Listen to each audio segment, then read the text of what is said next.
you. Kristen, I'm going to send it back to you. I'm going to see if we can get Don when he frees up in just a moment. All right, Jacob, we'll come back to you if you get that interview. Really fascinating to hear from Kimberly Guilfoyle there. Again, the girlfriend of Don Jr., who is very supportive of this pick of JD Vance to be Donald Trump's running mate. It is worth noting, Hallie, as we sit here, there were some boos that erupted here on the convention floor. It was when Senate Minority Leader Mitch McConnell walked out onto the floor. And it really underscores the fact that the Republican Party is unified, and yet there are still divisions within it. McConnell has been critical of former President Trump, particularly in the wake of January 6th. He only recently endorsed him, something that infuriated the Trump team. What did you make of that moment and where we are right now? It tells you a lot about the arc of the Republican Party, Kristen, and exactly what you're laying out here and what you're describing. Remember, you're talking about the top Senate Republican. In any other universe, right, this would be somebody who is right up there with the former president, with his cabinet members as far as stature and respect inside the party. And while, of course, there are those inside the establishment, quote unquote, who continue to support Mitch McConnell, he does not have the grip on the conference in the Senate side that he once had. That is just, I think, in plain reality over the course of the last 5-6 years or so. A striking moment to hear those boos on the floor. You and I both turned around because we thought, wait a second, what's going on down there? As there is so much action. We know the Trump kids are down there. Obviously, Laura Trump, his daughter-in-law, who heads the Republican National Committee, as well as you saw Eric Trump, Don Jr., and then Kimberly, as we just saw with Jacob. It was notable. Kimberly Guilfoyle said something to Jacob Soboroff, Hallie, that stood out to me. She really stressed the importance of the vice presidential pick. And it comes, of course, as Republicans have been so focused on Vice President Kamala Harris in the wake of these swirling questions about whether President Biden would ever pass the torch after that debate performance that he had several weeks ago. It was a reminder that the vice presidential nominee will be in focus in this election cycle. And I would not be surprised to see J.D. Vance take on the role of the primary Kamala Harris attacker, if you will. Think about that moment when the two of them potentially, we don't know that this has been nailed down yet, but take a debate stage and go head-to-head. And the contrast between these two candidates, both seen inside their own parties in different ways as the next generation of leadership, with two candidates who obviously are in their late 70s and early 80s. And so it is a contrast in every way at this moment. All right, we're going to go back to the action and Jacob Soboroff with Don Jr. Jacob? We just got boxed out of the scrum. I'm going to go around one more time, guys. I'm going to send it back to you until we can get in there. If anybody can get him, it's Jacob. Jacob can get him. Keep trying. Jacob, we're going to stay with you, actually, on the floor. Narrate, if you would, for us what you're seeing, what you're hearing guys. down So, there, as you can Jacob. see, it's very busy. He's about to come through right here. Let's see. Come on through. I'm about to get my head pinched, guys. Here we go.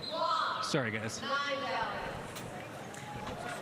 On the election, just with his background and with that story, and so I couldn't be happier. You're now live on CBS. Explain to those watching why you think J.D. Vance is the best man to run with your father. Listen, I think he's lived the epitome of the American dream story. All right, I think Jacob, he's the we'll guy come that's back capable to of bringing you that same when you get a little closer to Don Jr. Is that classic convention floor or what? That's the incredible thing about being on the convention floor. Democracy in action, right, Hallie? One of the things I'm struck by as we talk about this pick of J.D. Vance is the issue of abortion. We have seen J.D. Vance shift his views in a range of different areas, one of them in the very way he talks about Donald Trump, again, going from a self-described never-Trumper to one of Trump's fiercest critics. But also on this issue of abortion, he was asked recently about the Texas ban on abortion that doesn't include exceptions, and he sort of downplayed that. That was something that the Trump team was looking at. He has moderated himself on Meet the Press 2 weeks ago. In fact, he echoed Donald Trump saying, I would support the abortion pill continuing to be accessible to all Americans, mifepristone. What do you make of the issue of abortion and how it may play out in this election cycle? It'll be front and center in the minds and in the eyes of Democrats who want to press that case. They want to press that issue, Kristen. And J.D. Vance will be somebody, I think, and we are waiting, of course, on any reaction from the Biden-Harris campaign to this news, on the issue of reproductive rights. And the reason for that is because Democrats have seen this as a mobilizing issue. They believe that there will be increased turnout if they can get their supporters to get out there to vote come November. We saw that. They saw that after the overturning of Roe versus Wade back in the midterms. And so there is a sense, can that be replicated? That is why I think you will see that be front and center, especially, again, with Vice President Kamala Harris. She has been in so many ways the face of the administration's push on that. It's so interesting. She has been tasked with dealing with the issue of migration, various other issues, but it's that issue, Hallie, reproductive rights, abortion, where she's really been front and center. Well, Mr. Trump's running mate could have a huge impact on the campaign trail and who ultimately wins the general election. Our Gabe Gutierrez has a closer look at who Senator Vance is and what he brings to the table.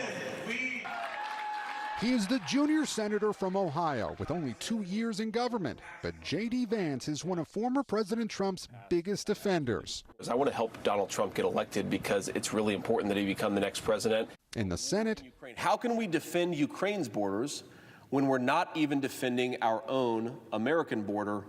And on the campaign trail. The question is, are we going to send America First fighters to Washington, D.C.?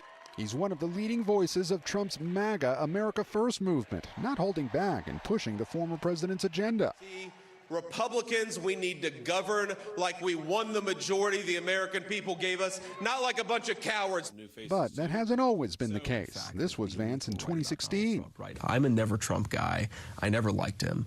He was deeply critical of Trump then, but here's Vance just 6 years later.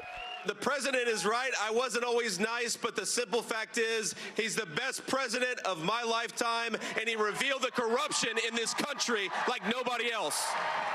Running for Senate in 2022 in Ohio as an extremely pro-Trump candidate. I was wrong about Donald Trump. I didn't think he was going to be a good president, Brett. He was a great president. Vance shot to fame as the author of Hillbilly Elegy, a memoir about his upbringing in a poor, hard-hit part of Ohio. He then enlisted in the Marines, went to Yale Law School and to venture capital, and then to the Senate, his first role in government. On the major issues, Vance has said he would support a national ban on abortion after 15 weeks, but is for exceptions, including for rape and the life of the mother. On immigration, Vance has called for finishing Trump's southern border wall. And on the issue of the 2020 presidential election, then Senate candidate Vance suggested he would have supported fraudulent slates of pro-Trump electors. If I had been vice president, I would have told the states like Pennsylvania, Georgia, and so many others that we needed to have multiple slates of electors, and I think the U.S. Congress should have fought over it from there. That is now the father of two, just 39 years old, after not even a full 2 years in government, is set to step onto the biggest political stage in the world. And our thanks to Gabe Gutierrez for that report. Again, the headline here from Milwaukee, the Republican Party has made it official. Donald Trump is officially the party's nominee for president. It comes as Mr. Trump has announced that Ohio Senator J.D. Vance, 39 years old, will be his running mate. We will continue to bring you updates as we get them. But for now, that concludes this NBC News special report. We'll have much more ahead on our streaming network, NBC News Now, online at NBCNews.com, and a full wrap-up tonight on NBC Nightly News. Plus, do not miss Lester Holt's exclusive interview with President Biden, which will air in full at 9 p.m. Eastern.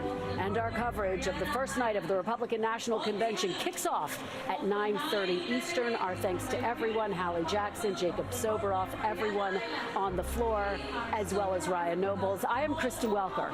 Thank you for watching.